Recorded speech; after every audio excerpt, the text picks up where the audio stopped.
Welcome, everybody, to Cinema Royale. I am Travis Thompson of PunchdrunkCritics.com, and we are back from Sundance Film Festival. You know, it is that time of year. It is now over. And I would say that, Cortland, you're here with me today for this show. Hello, Cortland. Um, we didn't see as many movies as we normally do, at least not for me. Didn't see as many as I normally do, but it after being a little concerned it was going to end up being a relatively weak festival. I actually came away with a solid number of movies that I really, really liked. So, although I may have seen fewer films, I think I had a higher percentage of movies that I really liked, which is good. So that always makes it worth it for me. How are you doing, and how was your experience at Sundance this year? I took on way more than I should have. I walked away with 21 films under my belt. Um, that was probably about five or six too many. I obviously have not gotten to review all of them, um, but I would agree with you that like a lot of the stuff, especially the stuff I saw in person, was of really high quality.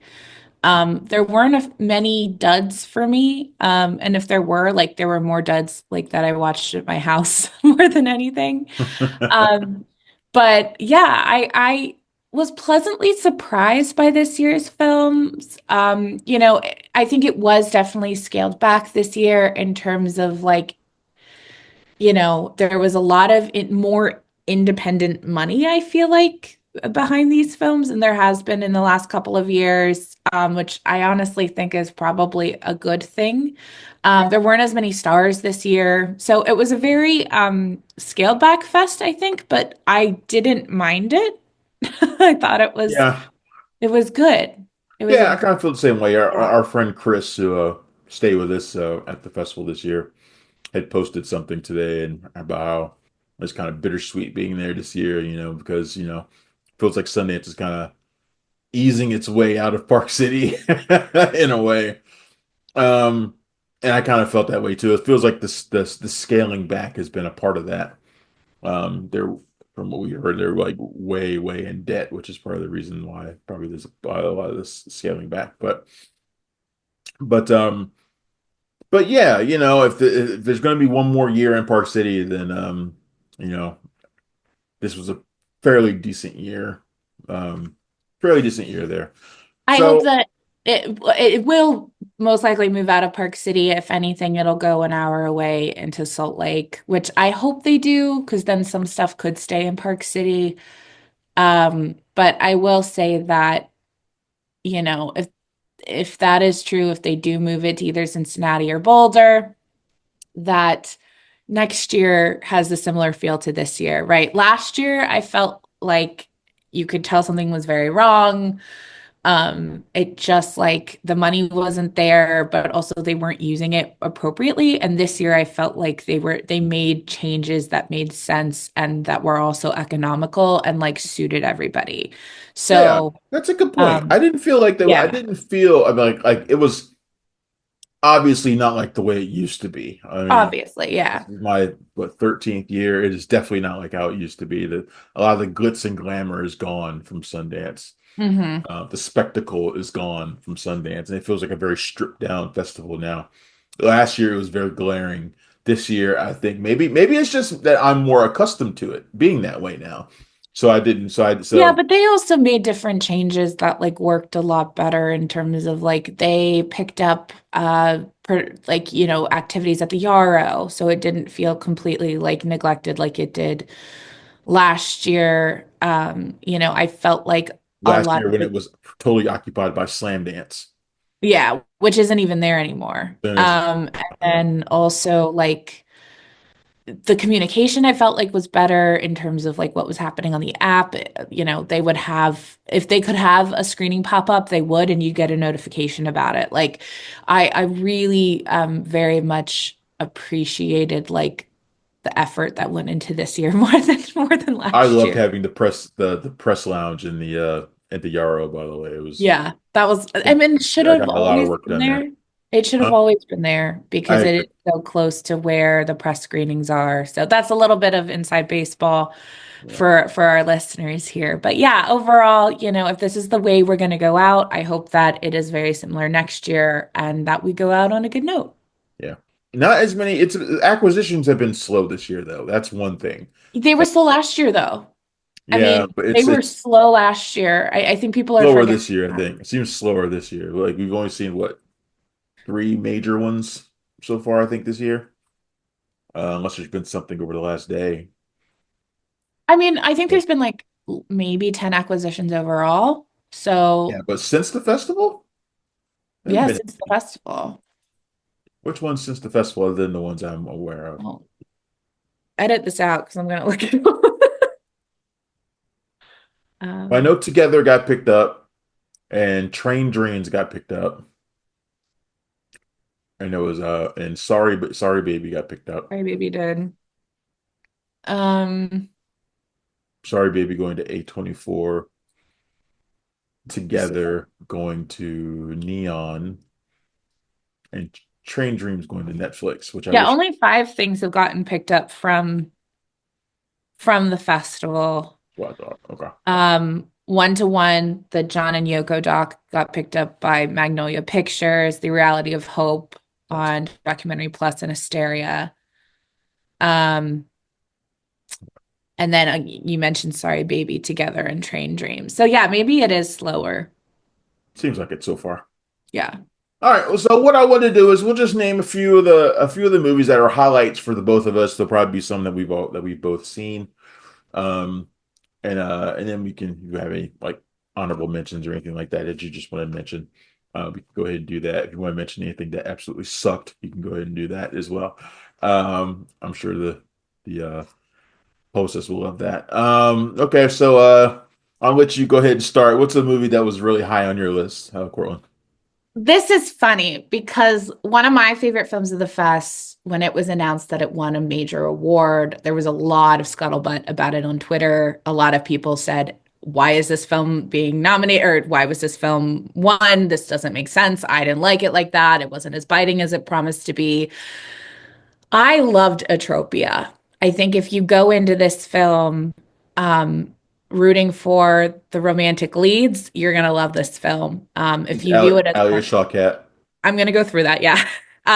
So it stars Alia Shawkat and Callum Turner reuniting 10 years after their Sundance Film Green Room, which is amazing. If you haven't checked it out with the late Anton Yelchin, rest in peace, man. I miss him so much. Anyway, um, Alia Shawkat stars as a young woman who works at a military base as a role player. Now, this is kind of based on a real concept that we have out in California between Los Angeles and Las Vegas. Is a real military base where they take young recruits and kind of bring them into right before they're about to ship out. They kind of put them into like a 24-hour war role playing scenario. So the film takes place in 2006. At that time, it was a substitute for Iraq. Now, as they share at the end of the film, it is a substitute for Russia, ironically. We'll see what it is under this presidency because I'm sure it's going to change. Um, so anyway, so yeah, this Ali Shawkat, who is half Iraqi, if you didn't know, plays a young woman who is a role player and she's very into it. She wants to be an actress in real life. And when a big Hollywood star, played by a very real Hollywood star, comes in and view the role playing facility for a role, upcoming role, she goes out of bounds a little bit and to try to get noticed, and that catches the attention of the lead insurgent in the role play, played by Callum Turner, who plays Abu Dice, who is a former Iraqi veteran and wants to go back to the war. And they kind of have this like really wonderful push and pull.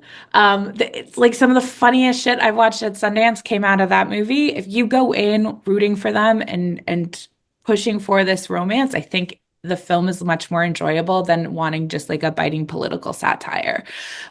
And that's kind of where I was. I've always been a huge fan of Alia Shawkat and whoever she's making out with. So um, I very much enjoyed the film. I do think the political beats hit more.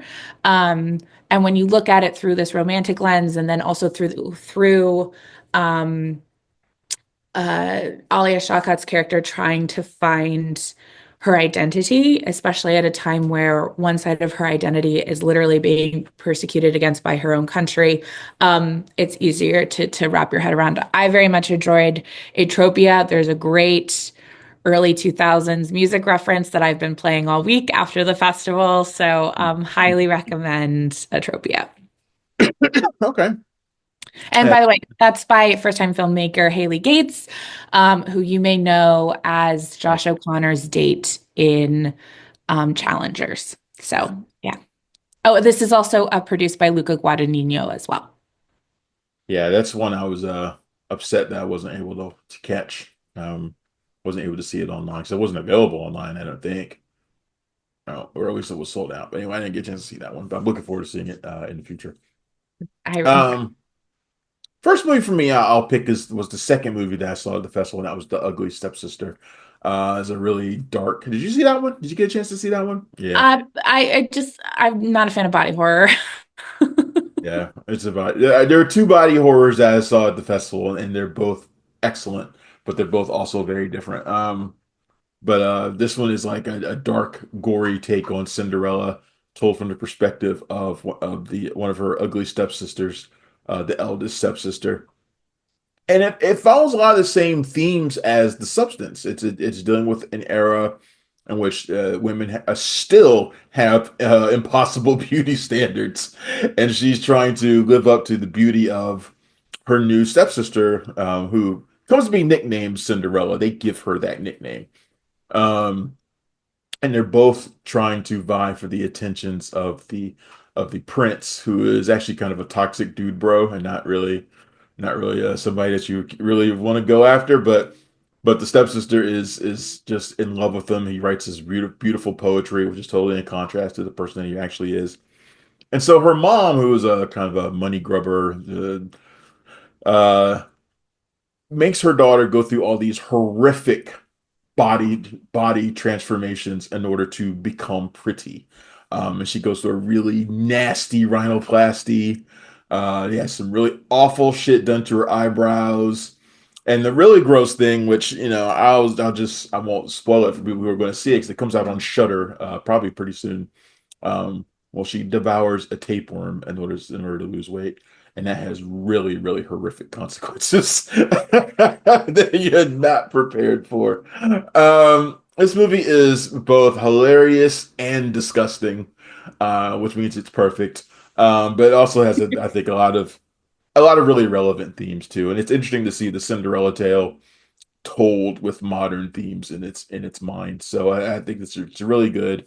Like I said, it's Shudder already had acquired it, so it's knowing them, they'll probably be releasing it in on Shudder in a few weeks. They haven't set a date yet, but I assume it'll be soon. But definitely check out Ugly Stepsister. Cortland, you should check it out too. You'll be fine. You'll be all right. You'll survive. You'll appreciate it more after you. I was able to get through The Substance. So there's just also something about like watching a period kind of body horror piece and then watching something in more modern times. I guess maybe because I have like the, thought that like, at least Demi Moore, there's like some, Yeah. there's like at least Percocet and like Oxycontin in the background, right? Like we know that those technologies exist and Well, none the of thing that. about all the procedures she goes through, they're like historically accurate. I mean, the things that she does, that's what makes it even more horrific. So, Yeah, and that so maybe that's part of it. I don't know. I'll try it. We'll say I that. think it'll be all right. So, my next film is a lot quieter than Atropia. It's called Sorry Baby by first-time director Ava Victor. That Um, is on my screen behind me. Nobody can see it. There it is, right there. there she is holding up a cat. The cat. The picture of her holding the cat. kept my friend Lauren Bradshaw away from watching it. She was afraid something happens to the cat. Nothing, okay. Nothing happens to the cat. Nothing happens to the cat. Nothing bad happens to the cat at all. In fact, there's a really great one-liner about the cat. Um, yeah, so sorry, baby. I don't want to go into too much detail spoiling it. Ava Victor wrote, directed, and starred in this film with actress Naomi Ackie, who's also brilliant in this. It's a non-linear film that follows the fallout and essentially someone trying to move on after something horrible happens to them. Ava Victor plays Agnes, a grad student, then turned college professor who something very bad happens to in the second part of the film, and you're watching her try to move on. Um, it's really funny, believe it or not. Ava has this really wonderful sense of humor. There's a scene where Naomi Ackie says, "Hey, like, I need you to be okay." And Ava, very deadpan, says, "I will be. I just got a cat." So if that strikes you up your sense of humor, I would definitely look for it. It is produced by A24. As a woman, I very much related to it. As a person, I very much related to it. It's super well done in a very subtle way. And I am so excited to see what Ava does next. They are very talented and they won. That was in the dramatic competition category, and they won the screenwriting award at Sundance this year, rightfully so. So highly recommend Sorry Baby. I'm a fan of that movie too. I watched Yeah. it online a few days ago and enjoyed it more than I expected to. A little slow for me. And you Well, see, what isn't, Travis? I like slow movies, but some this was a little slower than I would have liked. And slow isn't bad, but it's also like you said, you call it subtle, and that's maybe a good descriptor. It's there's periods where there's just not a whole lot going on. You're very much in her brain though. Like Yeah. I feel like that's why it's like that, and that's good in a lot of respects too. Just certain times it kind of dragged a little bit for me, but I thought she was or they is that her pronoun? Is it they? She uses she and they pronouns. Okay. Ava Victor is fantastic. I love the sense of humor in this movie too. Yeah. Um, Yeah. between with Naomi Ackie also. So yeah, this is really one worth checking out. I feel like A24 is an odd place for it. I don't know how they're going to promote it. That's I confusing to I me. agree. It's a lot more subtle than A24's other films. I mean, like I know that maybe this would probably be in the same branch as like You Hurt My Feelings or even Eighth Grade. But even those films feel a little bit more showy for this. I was saying to Chris that I feel like, this feels more like a Searchlight film just I in would have said Fox Searchlight. Would have. yeah, and granted, he's right. He did mention that that film would probably be, pushed onto Hulu, if it was Searchlight, which I agree. I hope that this gets a full run and, maybe the Royal Pain treatment come next Oscar season.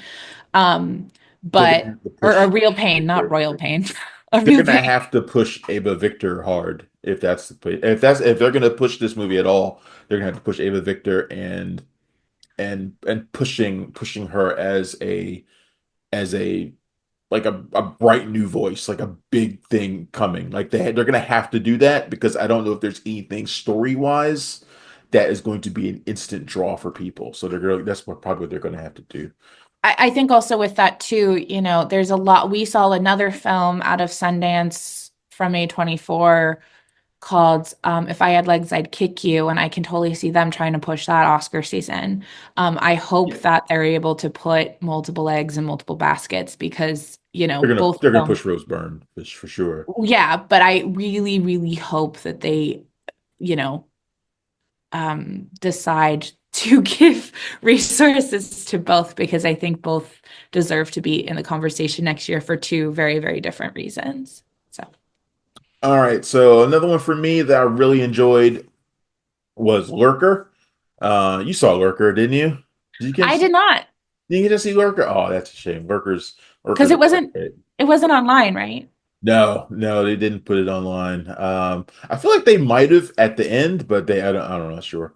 Lurker stars Archie Madekwe, who people will know from Gran Turismo and Saltburn, is kind of a centerpiece role for him, and he plays a rising pop star who I forget the guy's name who stars in it with him, a Canadian actor that Chris knows pretty well. He lets in a really obsessed fan into his inner circle unknowingly. He doesn't know this guy's like obsessed with him. The guy fakes his way into his inner circle, and then the guy does basically anything and everything to stay within that core group, to stay part of that entourage, because everybody's a sycophant, everybody's a yes man, and when you get that close to fame, and so he has to do whatever he has to do to stay in there and kind of be at the top of the pecking order. And it's really dark and very funny and kind of creepy as well. And it's just one of those movies that I think is like a really a easily marketable film. Like it could be pushed as a suspense, a thriller. It could be pushed all sorts of ways as a dark comedy. You could push this as a dark comedy. I think even easier than you could push something like Opus, which I don't think is very funny at all, and will probably be pushed as a dark comedy.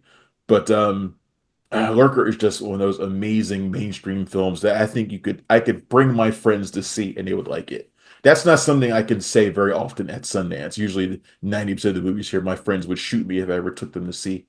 But Lurker is something that I think could easily be a hit with audiences. So I'm looking forward to see where that ends up. I don't think it's got anywhere yet, but whoever gets it, I think is going to have something on their hands. Purely on vibes, I feel like it's a neon. It feels like a neon movie for sure. Yeah. Yeah. It's like a neon movie for sure. Yeah, I could definitely see Absolutely. that. I could also see A24. I was telling our friend Jamie from Black Girl Nerds that every time we do this, we always say the same two studios. It's always A24 and Neon. We always say the same two all the time. We never we forget everybody else is out there too, trying to pick up these movies. But Well, you know what? I'm gonna throw a screwball in here. My next film, I think, is a Magnolia. I'll be okay. honest with you. I'm gonna switch it up and do a little bit of a doc for my third one. Andre is an idiot. Uh, this is a film about a real man, Andre Ricciardi. He was a advertising guru and a oddball, a weirdo. He got married to the love of his life, starting out as a green card. Didn't even know he liked her then. He was dating someone else. He married this woman, and in order to bypass immigration, they went on the newlywed game, won it, and then the guy was like, "Well, you guys beat the newlywed game, so you must really be in love." And turns out they are, and they had two kids. But the thing about Andre is that Andre had a couple opportunities after he turned 45 to get a colonoscopy, and he didn't. And he was diagnosed with stage 4 pancreatic cancer. Cancer. Um, was it? It might. Is it pancreas? No. What? He's diagnosed with cancer, prostate, excuse me. It's diagnosed with, I was Prostate like, cancer. wrong organ that starts with a P. It's Yeah. prostate cancer. Um, and he does this film kind of documenting his last days and what he wants to do and just his entire journey throughout the 4 or 5 years in which he is dying, through his chemo journey, through kind of everything. It is one of the funniest movies I saw at Sundance. There's an opening scene where he talks about, I don't even know if I can say it on this podcast. You can say it on my podcast. I don't give a shit. Okay. There's this opening scene where he talks about when he was 13 and he was at his grandmother's house. And, as a 13-year-old boy, he likes to masturbate like most 13-year-old boys do, and wanted to rub his penis on the underside of the counter because the top of the counter was so smooth and felt so nice. Well, it was for Micah. So he did that. And of course, it did not feel great. And then his closing line of that is, up until today, that was the stupidest thing I've ever done. And that's how this whole film's opens. I think that's like a really good like bite of like who Andre is, his Yeah, sense of humor, and also like how he approaches life. So, that's highly a tight line. recommend. Make it funny. Yeah, highly recommend Andre is an Idiot. It's actually one of, it is the funniest movie you'll see about cancer, and it's very life affirming. And also, go get a colonoscopy if you need to. Already done. All right. So my next movie is one I think you've seen, and that's Together. You saw it Together. I did not see Together. Oh wait, body horror. Yeah, you're not gonna see Body body. horror. You know Also, what? I've seen a lot of horror movies with Dave and Allison Yeah, I know. Green. I was I gonna say was just sort of like, let's give it to Trev.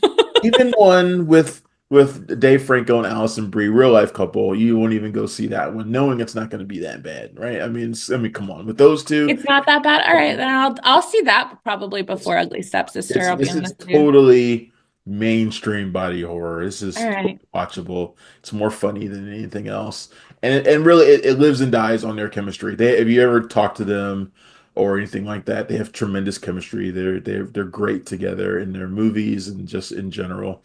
And they play a couple who are, well, let's see, they're moving from the big city out into a more rural area. For her, she's got a new job, and he's kind of drifting. He wants to be a rock star. It's not really happening. He's one of those guys who, and I know this guy. I've probably even been this guy who always thinks like the dream they've held on to forever is like right around the corner. Like it's always right Yeah. around the corner. And before you know it, you're like 40 years old and you're like, it's still right around the corner. And like, no, it's not. But he's kind of like that guy. They go on a hike, and they end up in this mysterious underground cave, and they become cursed, and this curse basically makes them attract to one another almost like magnets, and that becomes like a theme, and the theme is basically codependency and kind of parasitic relationships and stuff like that, and can you live without this person, not codependency, stuff like that. And it's a metaphor for that. It's really funny. It's only gross in a couple of places, and even when it's gross, it's more humorous gross. So there's nothing really like overly grotesque, not like in The Ugly Stepsister or anything like that. Yeah. It's probably, yeah, no, yeah, it's definitely more funny than anything else, but it's really clever. It had the late night crowd was just rolling with this one. I think it's really fun.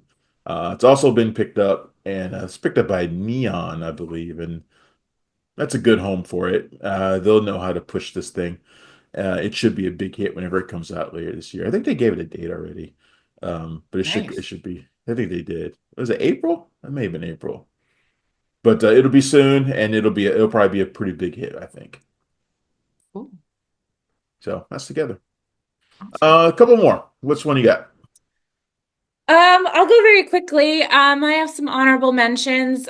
We saw Kiss of the Spider Woman together. For those who aren't familiar, that was a book that was turned into a movie with Raul Julia and William Hurt back in the 80s. And then in the 90s, they turned it into a musical. And now we're getting a musical adaptation, film adaptation of it, starring Jennifer Lopez. This is written and directed by Bill Condon. I think the choices that he made in order to tell this story really worked for me. A lot of like the gender and sexuality thing in this 80s and 90s, honestly, there wasn't much of a word for it. Like, but I think the choices that they made now, and really putting in the main character, Molina, as a trans woman who doesn't really know where she is on her journey yet, is very smart. For those who don't know, it's about two inmates in an Argentinian prison. Who bond over one's love of movies, and particularly one movie star, La Luna. And so we see Jennifer Lopez play this character in these fantasy sequences. I think it's super well done. Um, and still feels very grounded and still feels like a very much an indie film.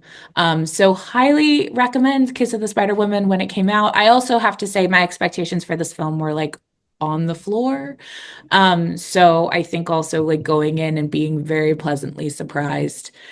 When people asked if it was in my top favorites, I wouldn't say it's in my favorites. I would say that it's a film I am impressed by, though, because it could have gone wrong. And I think it's down to Bill Condon's directing and writing choices that make it so good. It's also the biggest film at Sundance this year. Like this is the one Yeah, like like probably costs more than $20 million. Probably costs yeah. way more than that. It's produced by Ben Affleck and Matt Damon. Doesn't have a distributor yet though, which is interesting. No, and I'll be But, there, honest. but there's supposedly a bidding war going on for it right now, was what I'm hearing. So Yeah, I mean, this could definitely be in the Oscar conversation as well. You know, we have had this conversation, you and I over this podcast have been talking about which films feel right for which studios. I was telling you when the lineup for Sundance was announced, this does not feel like a Sundance film. no. And it doesn't. I mean, like, it still doesn't. Like, we saw it there, and this it feels more like a Toronto, right? Yeah. Um, but I am pleasantly surprised by it. And I don't know, I feel like it's probably might be a Magnolia, might be a Focus. You I know, could I see it'll be Focus a Features picking it theatrical. up, but I could also see if Netflix or Amazon pick it up and put it out Oh, later in absolutely. the Yeah, yeah, year. yeah. As well. Especially if like Amelia Perez wins this year or something. I could see somebody picking it up and wanting to put it out later in the year. I think it's going to come out later in the year anyway. I'm Um, laughing because of everything that has erupted about that film I since know. we've been back. And then I'm also laughing because I said multiple times at the festival, Kiss of the Spider Woman is what Amelia Perez thinks it is. I don't know if I agree with that, but Well, you don't have to. That's what I've yeah, been I know. saying. I know. I'm not questioning your. I'm not saying that you're wrong. I'm just saying I don't agree. I don't think. Fair. But I think a studio will see one and then use this as like, well, if that Yeah. wins, then this one will win too. That's just how Hollywood works. Yeah. And I will and and say, they're gonna want to push Jennifer Lopez because she really is good in this. The other actor, not Diego Luna, is also very good. I can't I pronounce also thought, I gotta can't say, pronounce his I name. think what Diego Luna had to do was very, very hard. Also, like Raul Julia is like amazing in the film Yeah. adaptation of the Mhm. book. So like he had really big shoes to fill, and I think he did a pretty adequate job. I think the name is like Something Tamahoa. like that. Yeah, I can't pronounce it, which is why I didn't He's try. I think they might go by they pronouns. They Probably true play too.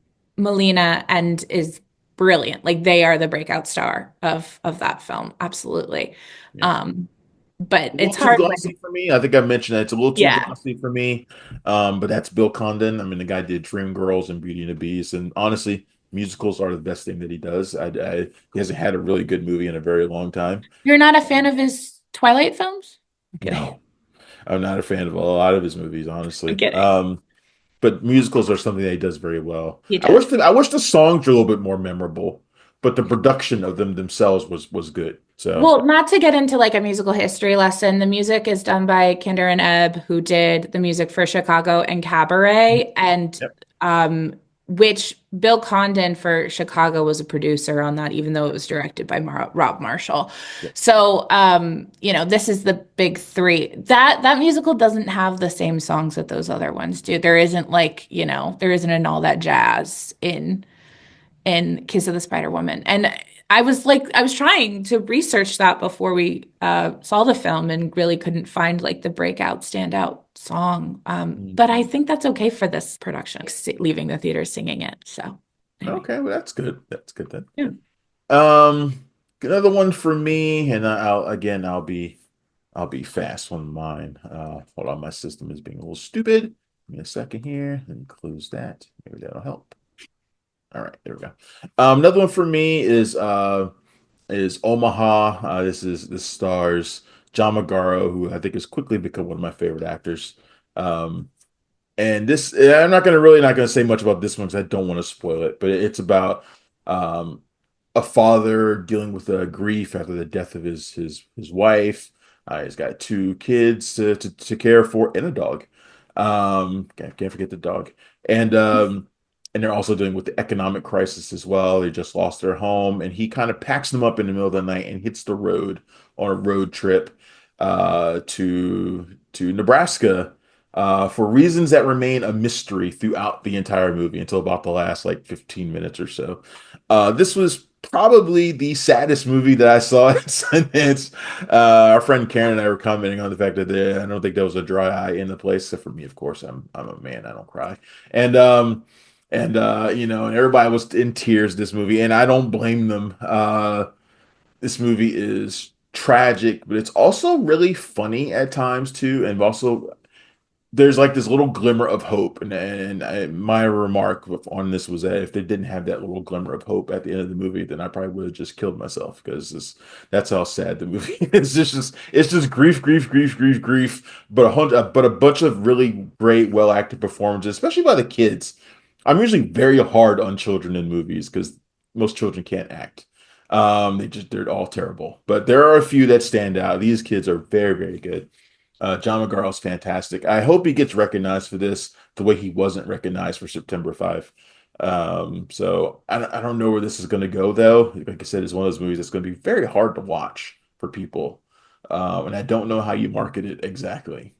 So, I mean, if they can market Room, they can market this. I mean, the Brie Larson room? Yeah, I'm not talking, no, not the Tommy Wiseau. Look, I don't know. That's why I asked. But No, if they can market The Room about a woman being, kidnapped, raped, and like living in a that shed with sounds kids. that's a hell of a lot more marketable than this. All right. Whoa, boy. You're really selling it there, Travis.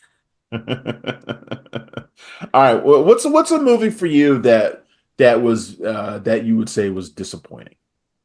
Um, God, I would say Bubble and Squeak. Okay, this is Hamish Um, Patel, right? I'm sorry. This is Hamish Patel, right? Yes, Isn't he in it? Hamish Patel, Sarah Goldberg from Barry, Matt Berry from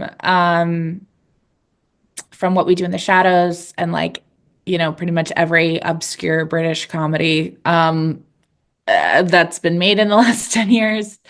Um, it is about a couple who go on a honeymoon to a European country, a fictional European country, and they find out that cabbage is illegal there. And of course, they're bringing cabbage into the country. Um, it it's an absurdist comedy. Dave Franco shows up at one point as well. Stephen Yeun has a cameo at the beginning. Um, I kept wondering where is this going and who is this for? I think the stylized portions of it were great. Like visually, this guy knows how to make a movie. It feels very like Wes Anderson, Yorgos Lanthimos, which I appreciated. It's just like the story and my reason for watching isn't there. And you were just talking about Omaha and how that glimmer of hope, kept you watching at the end. For me, there's like an epilogue on this that like wanted me to shoot myself. I was like so pissed off by the last 3 minutes of this film. Um, the whole thing, I just was like, who is this for? What is this for? It was frustrating because I feel like, I love Wes Anderson. I love most of what Logos and Lanthimos does. So Yeah. that's frustrating that it wasn't great. Also, like, there's a little bit of Taika Waititi sprinkled in as well. And it just didn't land for me. None of the character development or any of that worked. I knew I wasn't gonna like it just based off the title. Like the title just sounded like yuck. This sounds very British and very yuck. Like I know I'm not gonna like it. There's a lot of British elements to it. The guy I think is from California who made it. And maybe that's why it didn't land. I don't know. Yeah, I don't know. All right, I'm not gonna talk about Magic Farm because that's not a movie that I was disappointed in. It was just I had no expectations for it, Mhm. and it met those low expectations, so that's not a disappointment. Disappointing it would be Love Brooklyn, a movie that I went into really, really wanting to see. It's Andre Holland, it's DeWanda Wise, it's um, Nicole Bahari, three people that I absolutely love. And I mean, come on, I can't mess that up, right? Can't mess it up. It's a love story with those three. But they did mess it up though. It's about a love triangle. Andre Holland plays this writer who's he's so phony. He's a writer for some magazine. He's writing about like the evolution of Brooklyn and like gentrification. Doesn't actually seem to be working anywhere though. Doesn't he certainly isn't writing anything, and it's just so he's like it's like the director just gave him this bullshit job just like to have give him something to do, but it's like not something that's actually part of the movie. It's just every time they go to that subplot, it just feels phony. But anyway, and he's kind of like caught in between these two women, like. He's used to date the Nicole Bahari character. They have this impeccable chemistry every time they're together. They broke up for unknown reasons that remain a mystery. And then there's the DeWanda Wise character, single mom, that he's kind of just like in a situationship with. And that relationship require a lot of work that he's clearly not up to. And you're just kind of like watching him bounce around between these two women. And I was sitting there with Tim watching it. And we were both kind of like, why doesn't he just go with the Nicole Bahari character who he has all this chemistry with, and why does he keep fucking around with the other girl for no reason? I would be fine with it if the movie could explain that to us. Like there has to be a reason for it, but it doesn't. And so you're just kind of watching it, just kind of confused. And the performances don't really. Andre Holland can't sell this character. I don't think he believed in this character. Nicole Bahari is the only one who really does, and even her character is kind of underwritten. The Wanda Wise's character is definitely underwritten. The women don't really matter that much. Ultimately, it's about him. Very disappointing movie. I wanted to love it. I really, really did. I went into this festival with this like top of the list of movies I wanted to see. And it's Yeah. just like, what the fuck was this mess right here? When Um, you so when you describe a movie as, yeah, this movie doesn't really care about women, and I was like, oh, yeah, they're like that just is really disappointing. poorly written. That's all. Yeah, Poorly yeah. done. If I had to, we'll do it like a honorable mention or so, just a quick mention. For me, Train Dreams, maybe my favorite movie at the festival. I don't know. It's really close. Joel Edgerton, Felicity Jones, Why William didn't H. you talk Macy. about it? Huh? Why wasn't that one of your top three? I don't know. Just it just wasn't. It's fine. Okay. It's fine. I'm mentioning it now. Um, Went to Netflix. I hope they give it a theatrical release, even if it's just for a couple of weeks. It's directed by Clint Bentley, who did Jockey. He also did Sing Sing with Greg Pladar. These two are a package deal. They did this movie together too. And it has that very poetic, lyrical feel to it, very Terrence Malick in style, a bit Chloe Zhao in there. It's just great story about a regular guy in the early 20th century, a logger and day laborer, as he goes through his normal everyday life and find and it's a life that ends up being more profound than his everyday dealings would have you suspect. So it's a really good film. And The Ballad of Wallace Island, I mean, I'm just going to say that was the movie that filled my need for a John Carney movie. I need one at the festival every year if I can get it, and this one was as close as I'm going to get. It's fantastic and funny, great story about music and how it brings people together, and it's got Carey Mulligan. So And that's it. that's coming out in like March, right? That's coming out soon. That one's already, yeah, that one's coming out soon. So I'm looking forward to seeing more people get a chance to check that one out. For me, there's a couple. This one will be super fast. It's Never Over. Jeff Buckley is really great, intense doc that dives into the 90s icon's life. It's directed by Amy Berg, who's done a lot of celebrity biopic or documentaries. Obviously, she's known for West of Memphis. But she's done like a Janis Joplin one. She did Phoenix Rising, which came out a couple years ago about Evan Rachel Wood. She did the case against Adnan Syed. I mean, so she's known for doing these documentaries centering on people. This comes from Plan B, done by Brad Pitt, who I didn't know wanted to play Jeff Buckley in a biopic at one point. So As if you love music, if you love Jeff Buckley, this is a very well done music rock doc that I think really does a good job of like showing what we've lost, and also like talking about his influence on music today. Yeah, I went in there as someone who knew next to nothing about Jeff Buckley other than Hallelujah and the way he died. That was really all I knew.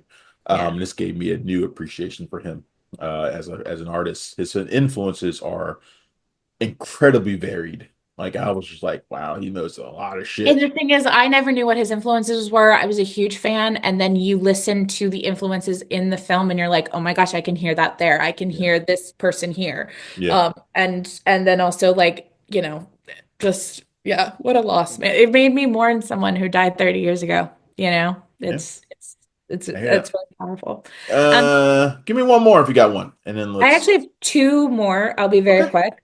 all right. The Wedding Banquet is great. It comes out April from Bleecker Street. It's directed by Andrew On, who did Driveways, which we're a fan of at PDC, and then also did Fire Island, which I very much enjoyed. I'll say that uh, The Wedding Banquet is kind of the middle of those two films. Very serious, but then also like very much a gay comedy. Um, it's a remake, a complete remake and reimagining of the 1990 something film by 93. Ang Lee. I think it was three, Yes, maybe 93. Yeah. 93.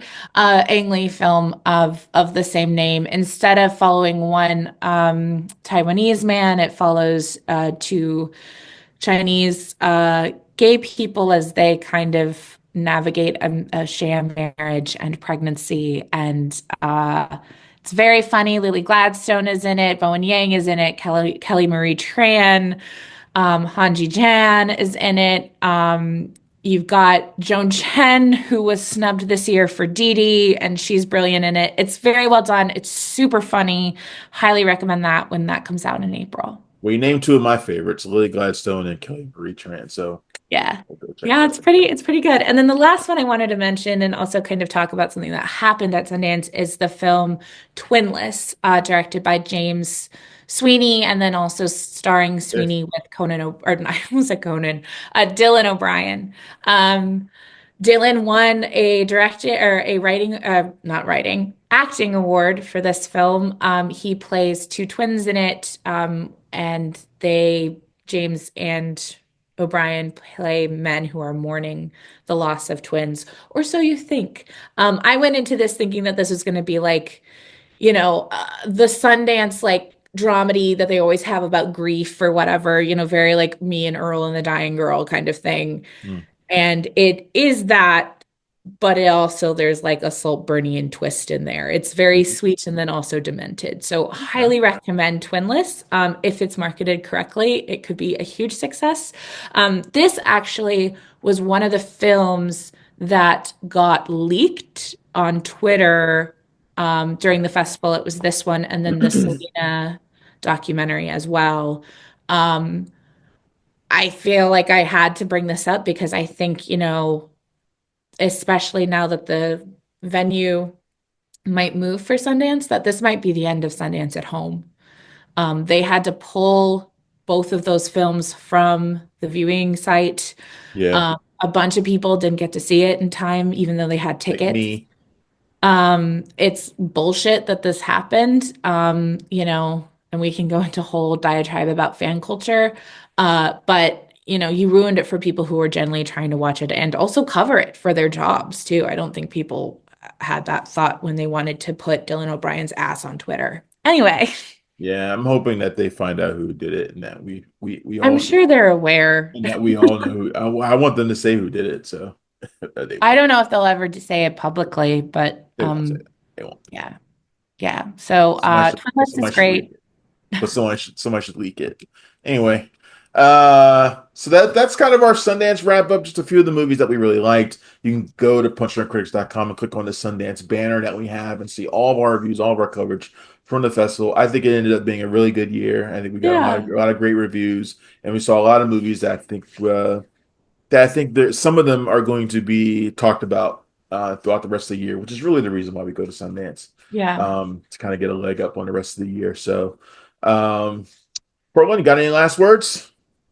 That sounded really final, like you were about to die. I'm sorry, I didn't mean Well, to. well, you know what? Sundance is sort of dying in Park City, so I I really I hope enjoyed this not. year. I wish it could. I hope not either. I wish it was staying there. It is, uh, it does feel like it's outgrown it, unfortunately. So we'll have to see what happens. Yeah, I agree with you that this year's crop of films were They should move it to pretty Middleburg, great. Virginia. Oh boy, Sheila Johnson would love that. Somewhere where They I would can never get to it move it here. easily. Anyway, It doesn't get cold enough. The thing is, Sundance needs to be freezing, and there needs to be mountains, and it needs to be on mountain time. Like those are the that sounds requirements. like bold. That sounds like Boulder, unfortunately. Yeah, unfortunately. All right. Well, regardless, if they got one more year, they've already put out the dates for the festival next year. I believe it starts in January 22nd. Um, so uh, we'll be there for if it's the last year at Park City, we'll be there for it. I'm sure. So thanks everybody for tuning in to this episode of Cinema Royale. I'm Travis Hobson. That is Cortland Jacoby. We are at punchdrunkcritics.com every single day. And I will see you at the next episode. Thank you very much. Thanks for checking out the show. If you like what we're laying down, please subscribe to our channel and click the bell to receive notifications for all of our latest stuff.